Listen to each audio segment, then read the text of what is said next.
A boy disappeared and came back, but it wasn't him.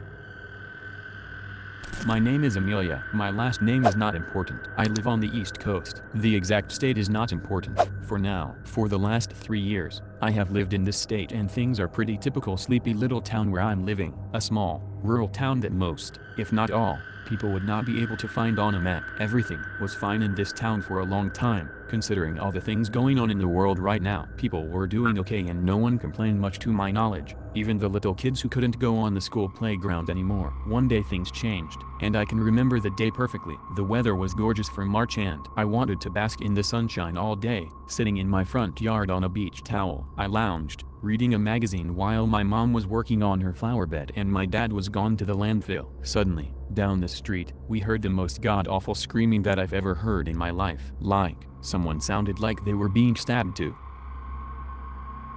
death with an ice pick. My mom ran to the top of our driveway, but I was paralyzed. The fear in the person's scream was enough to chill me to the bone even when I was in full sun. Dead afternoon. My mom called out to the person, yelling, "Rebecca?" Our neighbor Rebecca. I jerked my head up and Rebecca was running down the street, her graying hair flying behind her in a tangled mess. My mother ran to meet her in the street and Rebecca fell to her knees, her body shaking from the sobs. I couldn't hear what she was saying, but my mother fell to her knees and tried to comfort her. I would later find out what the conversation was, but I wish I hadn't ever asked. My mother invited Rebecca inside and she didn't speak. She sipped a glass of tea my mother made and then left sometime after, her eyes totally glossed over. My dad returned from the landfill, completely missing all of the events that had passed in the last hour. I figure my other neighbors heard this happen, but they would rather find out what happened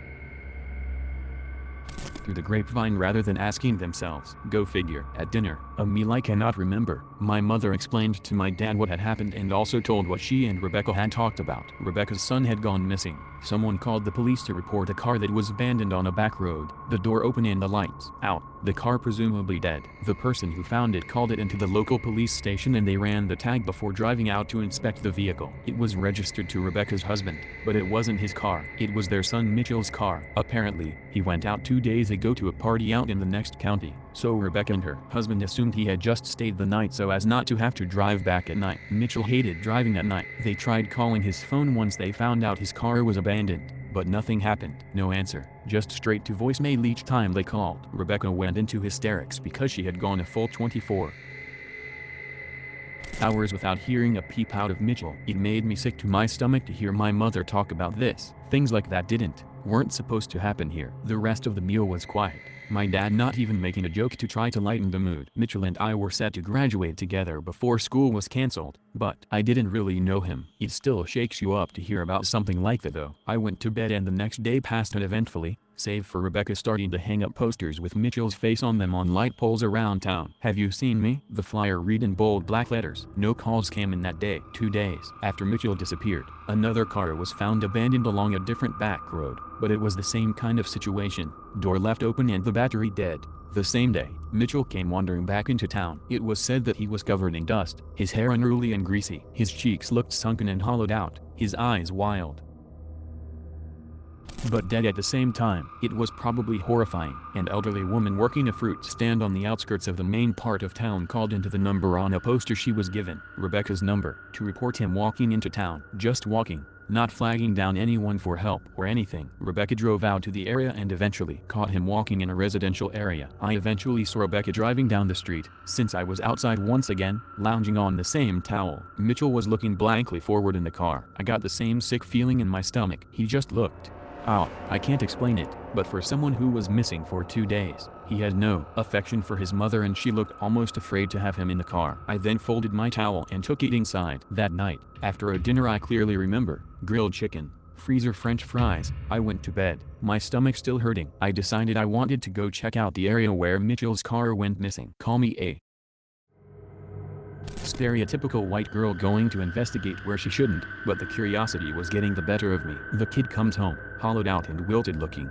No mention of police inspecting the area on the news. What else was I going to do? I know now I should have left it alone. I packed up my backpack with the essentials, a flashlight, a replacement flashlight, some band-aids, a jacket, and a pack of peanuts. While I was packing, I thought I caught a glimpse of something outside of my window. but with the sun setting I supposed it could have been anything. I shut my curtains anyways. I didn't expect to be gone long, so I told my mom I was running to town for personal products and that I'd be back soon. Small town parents are strict on school nights, but school was cancelled so she was fine to let me go. I cranked up my car and cracked the windows, music playing lightly on the radio. After some time of twisting and turning down various dirt roads, I came upon what I assumed was Mitchell's car. The door had been shut, and a white plastic bag, "Thank you, come again," lettered in red along the front, was stuck inside the door. No one had gotten around to towing it, which surprised me, just as the lack of police presence surprised me. In any case, I shut off my car and took the key with me, but I didn't lock the door. I unzipped the bag and pulled out the flashlight. Stepping out of the car, that's when it hit me. The air smelled musty and tinged with iron, and my stomach absolutely wrenched. I forced down a gag and clicked on the flashlight. Looking around, something smelled absolutely dead and I wasn't seeing the source immediately. With a smell so strong, I figured it was something in the middle of the road, but there was nothing in my field of vision. I began walking toward Mitchell's car when something cracked a stick behind me. I turned the flashlight towards the sound and saw something, a heap laying on the ground. I know that didn't make the stick crack, so I decided to go look at it. The stench was far from fading as I approached the heap, and I figured it was the source. A body, beginning to rot along the edges. Blood coming from the mouth and eyes, which were open wide and startled looking. I turned around and vomited. Then I began to cry, from the vomiting or the sight of a dead body. I did not know. I turned back and shined my light on its face, blinking away tears so maybe I could see it. Good God, it was Mitchell. I vomited again, now surrounded by my own puke and that rotting, musty air. I dialed 911 on my phone and told the dispatcher where I was. I walked back to my car, confused and lightheaded, ready to wait for the police to show up, just so I knew I wasn't hallucinating or something. I didn't hear sirens for what felt like forever, but I refused to leave. I heard another stick crack, so I looked up, figuring it was a neighbor or something. I shined my flashlight in the direction of the noise and I just couldn't breathe. There was Mitchell, but not the same boy that was lying in the heap. I could see the heap clearly. This Mitchell was all wrong. Like someone took his body and pulled him like a Gumby doll. His clothes hung on his body loosely, his skin drooping off of his face. His arms were bony, but the flesh hung like cold meat on a dead animal. He started to stagger near my light and I shut it off. The street was now only illuminated by the moon, which was quite dim, but I could still see. His face twisted into an emotion I cannot describe and the stench became more powerful, the air beginning to stifle me. He was beginning to move closer to me, and though it was slow, I ripped open my car door and sat inside, locking the doors. That did not make Mitchell happy. His jaw unhinged, and his neck twisted. He dropped to all fours and began to crab walk towards my car, but at a speed that most people couldn't manage to do. His neck twisted so that he was facing right side up, in a most definitely impossible way. I cranked up my car and sped down the road, flinging dust and gravel up under my tires. The crab walking grew to a